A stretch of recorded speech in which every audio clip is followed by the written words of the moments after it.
राज राजेश्वरी हिरैला दरबार में लगता है भूत प्रेतों का मेला। कहने सुनने में यह बात आप सबको थोड़ा अजीब और अटपटी जरूर लगेगी, लेकिन यह बात यहाँ हिरैला दरबार में सच साबित होती है, जहाँ प्रतिवर्ष भादो माह के हर सोमवार को कुंवर महाराज की गद्दी सजाई जाती है। कुंवर महाराज का आशीर्वाद लेने देश के कोने कोने से श्रद्धालु भवन पर आते हैं। जिन श्रद्धालुओं के ऊपर पितृ बाधा, प्रेत बाधा या भूत बाधा होती है, वह लोग दरबार की गद्दी को स्पर्श करते ही चीखने चिल्लाने लगते हैं। गुरु महाराज के आशीर्वाद से उन्हें दरबार में इन भूत प्रेत बाधाओं से मुक्ति मिलती है।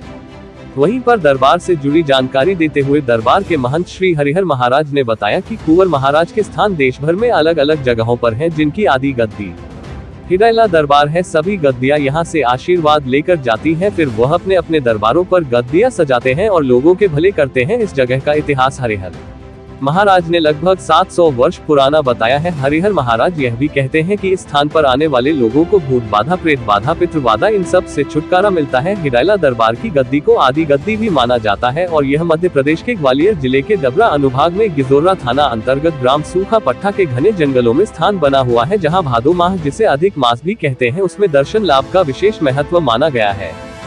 डबरा से गिरिराज शर्मा की रिपोर्ट। महाराज आज राज राजेश्वरी दरबार में तीसरा मेला आयोजित हुआ है भादो माह का। क्या इस मेलों का महत्व है और किस तरीके के यहाँ आयोजन होते हैं?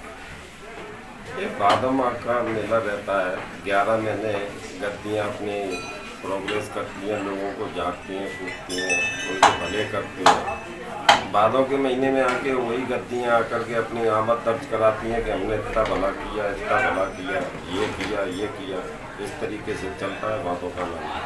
किस तरीके की गद्दियाँ, किस तरीके की यहाँ सवारियाँ आती हैं? जो लोग खाड़े गद्दियाँ आती हैं, जैसे कि दांगी है, ख्याति है, बाबू है या मेवाती है। ये जितने भी ये छोटे लोकल देव होते हैं, हीरामन भूमिया हुआ, कारस देव हुए, ये अन्य तरीके के जैसे बाबू बाबा हैं, तेजा बाबा हैं, अपने राजा रामदेव हैं, ऐसे अनेक ऐसी गद्दियाँ हैं जो इसी का नाम लेके झूमती हैं, इसी का नाम लेके वो भला करती हैं। जब लास्ट में एक भादों का महीना आता है तो ये अधिक मास होता है। इसमें एक 12-13 दिन इस तरीके के पड़ते हैं कि इसमें तारना मारना, मोक्ष और मृत्यु की प्राप्ति होती है। वो खाड़े गद्दी वाले आकर के यहाँ पर पूजा पाठ करते हैं, हिलते हैं, मालिक से निवेदन करते हैं, उनकी गद्दियों को ये स्वीकार कर लेते हैं, तभी वो साल में खेलते हैं। जय हो गुरु महाराज की। ये कितने प्राचीन मेले आयोजित हो रहे हैं? लंबा समय है, 500-700 साल से और ऊपर चले गए। कहाँ से आज खिलजी के समय का ये युद्ध है, उसी समय का ये देवता है। ये कहाँ से लोग आते हैं महाराज यहाँ पे? कितने लोग आते हैं ये नहीं बता सकता कहाँ से आके खड़ा हो गया। आगरा से हो सकता है, कोटा से हो सकता है, पूना से हो सकता है, बम्बई से हो सकता है, दिल्ली से भी हो सकता है, ग्वालियर से हो सकता है। जिनको सवारियाँ आएंगी वो यहीं आएगा। इसके बाद में बालाजी जाएगा और बालाजी भी काम नहीं हुआ तो पागल खाने ही जाएगा। प्रथम गद्दी यही है, इसी पे होना है। इसको आद गद्दी भी लोग कहते हैं, गुरु गद्दी भी कहते हैं।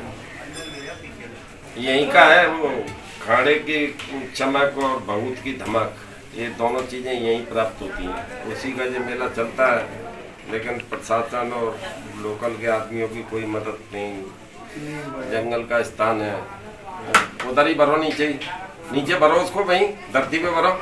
जी महाराज ऐसा ही है। लोकल की मदद मिल जाए तो ये बहुत प्रचंड स्थान है।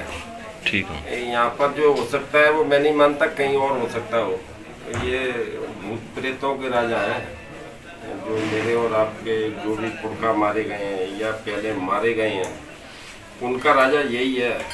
आदमी का जब शरीर छूट जाता है तो उसके बाद में वो पितृ के पास चला जाता है, पितृ के बाद में भूतों में जाता है, भूतों के बाद में देवों में जाता है, देवों के बाद देवताओं में जाता है, देवताओं के बाद में परमात्मा में चला जाता है। ऐसे ही कुछ